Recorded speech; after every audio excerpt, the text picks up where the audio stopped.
Well, thanks. Appreciate you inviting me out here, Coach Accardo. This is exciting to be out here watching the softball teams this season. You guys had a good year. I don't know if you accomplished everything you want to accomplish. I want to talk to you a little bit about that. So tell me a little bit about yourself, where you're from, how long you've been here, and a little bit about Roseville softball. Okay, I'm actually from Nebraska. I moved out here 3 years ago. I married my husband.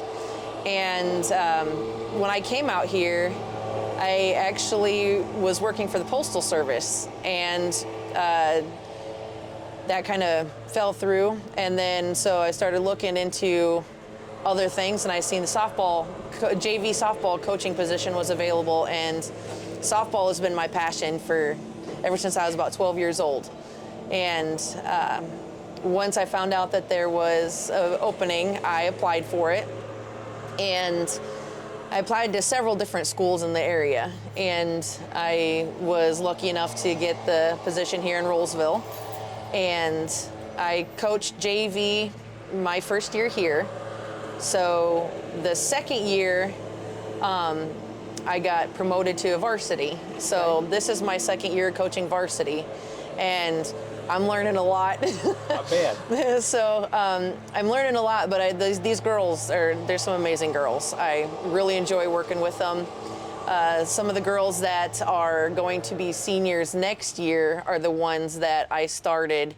They were freshmen, so we're kind of growing together. Mm-hmm. So it's kind of neat to see them grow, and not only as people, but as softball players and individuals. Talk a little bit about your passion. You said softball is your passion. Yes. What makes it your passion, you think? I started playing softball when I was 12 years old, and I fell in love with the sport. It was just, when I first started, I was pitching, and I was pretty excited. I was, all into sports and everything when I was growing up. So started pitching, and then I got moved to shortstop, and then got moved every position in the infield, and they tried me out in the outfield until I found my home behind the plate. So I was catching. You were a catcher. Yes, I loved it. That's the hardest job on the team. Oh, right? but it was so much fun because it's like you blocking the pitches, and you're jumping, and you have a pop fly, you rip off your helmet, run right. after the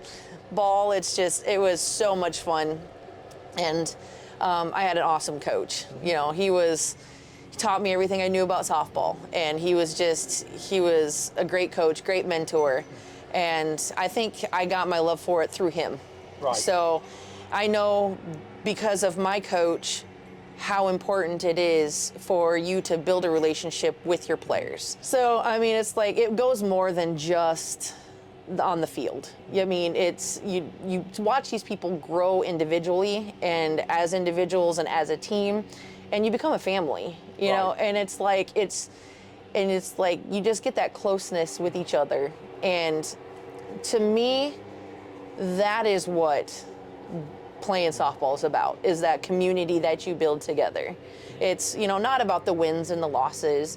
That's kind of a bonus. It makes it more fun. Yes. But ultimately, it's about, helping these I can't say children because they're young adults, grow into, young adults, and it's just, you watch them blossom in so many different ways, and it's really cool to see. It is. Tell me a little bit about Roseville softball with the school. I know there's a lot of sports here at the school. Yes. There's a lot of good teams here at the school. Yes. So how does the softball fit in with overall Roseville sports, I guess? It is a fairly smaller sport, as far as we don't have as many girls come out. I think more that has to do with they're so involved in travel ball that when it comes to high school ball, it's kind of hard to juggle travel, high school, and school. And I always tell my girls, academics comes first. It's, you having struggles, don't worry about softball. You take care of what's inside the building first. We'll always be here for you when you come back. But last year we had a really solid team. We went second round in playoffs for state. I had 4 of my starters that were out because of injuries or other things. So We made it to the second round. Unfortunately, that's all the farther we made it. But Right. it was an awesome experience. I mean, it was the farthest that Roseville High School has made it. So, I mean, for me, it was really exciting. Being my first year varsity coach last year, making it the second round of playoffs. Right. This year, we struggled a little bit. We had our third baseman, Caitlin Curfey. She's been awesome. She stepped up to the plate, literally, and took the pitching position when she's never pitched before. She's either caught or played third, and she did amazing. So, I mean, with as much struggles as we had, finding our groove with the new pitcher, I mean, the girls rallied behind her, and, we played very well with her. So I was very proud of her.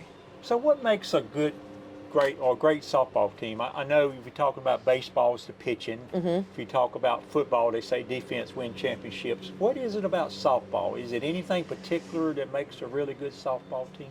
The word is team. You have to play as a team.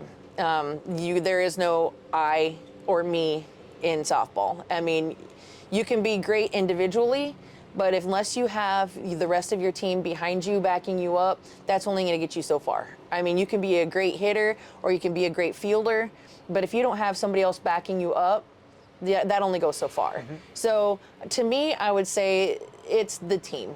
Right. I mean, it's like you can have great hitters and they can hit them out of the park every time, which is wonderful. We have a few that can do that and have.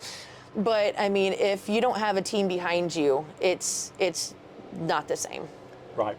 And I think this area is a competitive area. If I recall, is it Wake Forest that has been in some championship games, state championship games.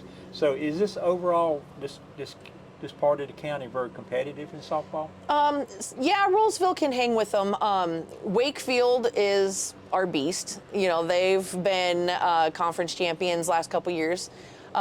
Wake Forest is solid. They have Jill Livengood, who is going to NC State for softball pitching. She's got a wicked rise ball that we all talk about, those two teams have been very competitive for us for our conferences. Heritage, they're solid. We kind of back and forth between Heritage, Millbrook, and us. We're kind of all in the limbo. The three of us are kind of hanging together right there. I got you. So, I mean, yeah, it's pretty evenly matched. And all that's changing next year with the new conference alignments and stuff? It is. We're going from 4A to Cap 8. So the only two teams that we're keeping in our conference next year that we have this year is Wake Forest and Millbrook. Otherwise, the other ones are going to other conferences, so we won't get to see them. You're losing the beast. We are losing one beast, but we're keeping the other one. I got you. So when you think about our area in softball, what do you think of the future? I mean, do you see yourself as a rebuilding year this year, or what do you see this year and then the next couple years as? Okay, so I'm losing 5 seniors, which is, all of them are starters. I was kind of the core of our team. But I do have some really good younger girls coming up. One of our girls that started this year, she's a freshman, Liza Light. She's on the top of all the rankings of all the different aspects of the team. She's right up there, so she's a great asset to have. I mean, I can see her going a long way. Maddie Faribault, she's coming back. She was a pitcher and second baseman, so we're gonna have her coming back. And then we have Peyton Horn and Kim Sanchez. They were on the varsity team this year, and we keeping them. So we're not losing all of our good ones, but it's like we do have other ones coming up. A lot of the freshmen coming up, they're 8th graders coming up to freshmen. I see some good talent coming up, so I'm pretty excited to see what we get. Well, that's good. Let's talk about facilities a little bit. I know we're in the new dugouts. Yes. I think is this the first season or second season? This is the first season for this. This is the first season. Yes. Well, I know we talked about building them for a long time. Yeah. They're not cheap to build, but this turned out to be pretty nice. Yes, we love it because we were on the other side behind third plate last year, and no, it is the second year. I'm sorry. It is the second. It is the second year because last year we were over there. on behind third plate, and we cooked. And I mean, the sun, when a sun comes, it just follows right in there. You gotta have the home field advantage. Oh, right? man, I mean, we didn't last year. You don't have the home field advantage. That's your fault. That's right. That's right. So this year it was really nice to be on the shaded side. Right. And we had one of the dads works with a business that they come in and they built the benches and the helmet racks for us, and it's been awesome. I mean, he's done an awesome job. Yeah. He did the inside of our concession stand and press box. We've put a lot of work into the field. We put sod up, moved the infield to less dirt, so it's less maintenance on our field guy, who's my husband. Yeah, So it's nice. The field looks really nice. Now, I hear the baseball guys they said their field is not level and stuff, but this looks pretty nice over here. yeah, we need to add a little bit of dirt behind like first and third and home plate to kind of help the rain move, but just putting the sod in has helped a lot because it would be underwater, you know, for most of the infield, but now that we've put the sod in, it's kind of helped absorb some of that moisture. So, but we're going to be doing more work and stuff this summer and getting it kind of more weather friendly. But I do notice you don't have lights here. I know, do you play teams that has lights? We play a couple of teams. Heritage has lights, Wake Forest has lights. Yeah, not too many softball teams do, but Franklinton does, and Southern Nash, they do. So, I mean, there's those 4 teams right off the top of my head that I can think of that have lights. So that limits you in some way of how you schedule games and that kind of thing? It does because without the lights, we have to start like 4 o'clock before the time changes. Right. Then once the time changes, we can go to 4:30. But it really limits practice, and I think we're kind of at a disadvantage when we play the teams that have the fields because Exactly. the girls aren't used to playing under That's the right. lights. So, you know, you kind of lose the ball on the light sometime, but, you know, it's just adapting. But it's another thing too is, you know, the girls enjoy it, but they get out of school a little bit earlier because Right. when we got to travel, you know, and then it just, you know, one way or the other, I guess, whether we start early or start later, it's, you know, just something we have to adapt to. So what are your needs now? I know you got a nice scoreboard. You got a new flagpole. I see. Yes, So yes. Last time I was here, you didn't have the flagpole. What is it you need for facility-wise? Anything? Actually, we've been doing an in-kind project with an 11U baseball team called the Revolution, and for us letting them use our field for practice, they kind of help provide some of the things that we need. In the batting cages, we had only one that had the turf on it. So now they provided the second line of batting cages that has the turf in it. So that's been awesome because now we can utilize both Right. batting cages instead of just the one. So that's helped immensely. They've offered to come in and help with the dirt, which I think we're going to do this summer. So that's going to be a huge help. I'm just really grateful for everything that they've helped with. And as of right now, I mean, we're just little by little just bringing it back up to Yeah. the best that we can get it. It's really nice. And the season is over with. Yes, sir. Had a good season. Yep. Was anything accomplished this season that you feel like you could have done better, or the team could have done better, or you feel like you feel pretty good about the season this year? I mean, you know, there's good and bad every year.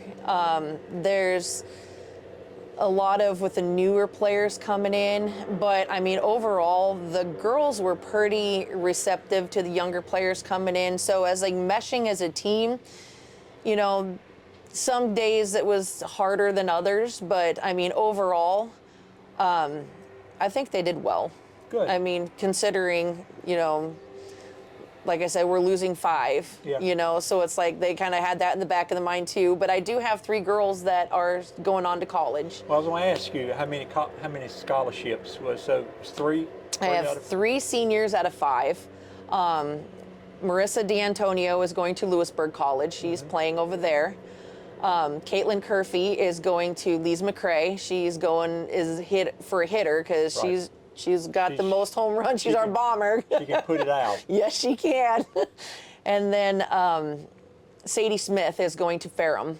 So nice. yeah, so I've got 3 girls that have signed. So you got any underclassmen on the roster that's already being recruited? Not yet. Not you want to mention. Not yet, but I know there's one that if she doesn't, I'm gonna be blown away because she's a rock star. And you probably don't want to get that out in the public. Yeah. So that's pretty good. Anything you want to add? I've been great talking to you today, Coach. Is anything else you want to add? You know, I guess next year we're just gonna, keep building the program. I think that's most important. We're gonna try to keep a JV team again next year. We've had a JV team ever since I've been here. So you had one this year? We had one this year, we had one last year, and we were the only ones in our conference that have had a JV team for the last 2 years. Yeah, JV is tough in baseball and softball. It is. I would think. So. It is, but it's like everybody's questions, why do you have a JV team? Why do you have a JV team? It's like, because you need to build your program. Right. You can't say, well, just because you didn't make varsity, you're not making the team. No, because eventually those seniors are going to graduate. They're going to move on. You're going to need somebody to take their place. If you don't have a JV team and you don't have kids that you're working with that are working with the ones that are signing to colleges, right. They're getting that knowledge. And they're getting that experience from the girls that have been there, done that, and are going on to the future. And to me, that's very important. Right, it is. When I was in school, which is a long time ago, we had a high school just for freshmen, and you had freshman teams. Everything had freshman teams, and I can see where that's the advantage of freshmen able to just participate that first year, because if you don't have a JV, it's going to be hard to make varsity as a freshman. So. It is, yeah. And then your numbers gonna dwindle down, and it's like we don't have a lot of girls coming out, unfortunately. And I hope that changes. I hope to go out to the middle schools, around the area, and just talk to the girls, invite them out. Say, hey, come check out us play a game some night, and do like a VIP night where to have the girls come out and just see what we're about, meet the coaches, meet the players. Yeah, and I may be wrong about this. You may have a better feel about it, but if you don't get them in as freshmen or early in the class, when they get to junior and seniors, they're not going to be interested, are they? It depends. Like if they've never played before, I had a girl last year who had never played before, and she's on the team. I had a girl this year who's never played before, and she was on the team. The one that was from last year to this year, you can really see her develop, which is awesome. I mean, she's improved even throughout the year, and it's nice to see that grow. So, I mean, if you've never played before, coming in as a junior and senior, yeah, you're probably not going to get the experience that you want. Whereas if they've played like way back in 3-year-olds, some of those played as T-ballers and then went all the way up. They're not going to get that full experience. So for them, it's not going to be as rewarding as and exciting as the ones that have played. Yeah, I wonder why they didn't play the early years. They just didn't want to, or didn't make the team. Maybe didn't have an interest or didn't have the availability, because I know when I was a kid in Nebraska, we didn't have softball, baseball as part of a school program. Yeah, maybe a transfer person. Yeah, it could be somebody transfer in, or, it's like I didn't even play until I was 12. So, I mean, some of these girls coming in that maybe never had the opportunity to play. But some of those girls, you find the diamonds in the rough, and Right. it's like they have a natural talent for it, and you'd be surprised how far that can go, especially when you have a good leaders on your varsity team or even JV that helps those girls grow. That's right. We got new facilities here with the dugouts, and everything's looking good, and you're going to have a new conference next year to dominate. Yes. We're going to be looking forward to next year. And we're excited. We're excited. Well, thank you for taking a few minutes Thank with you. me. Thank you very Appreciate it. much. Thank you.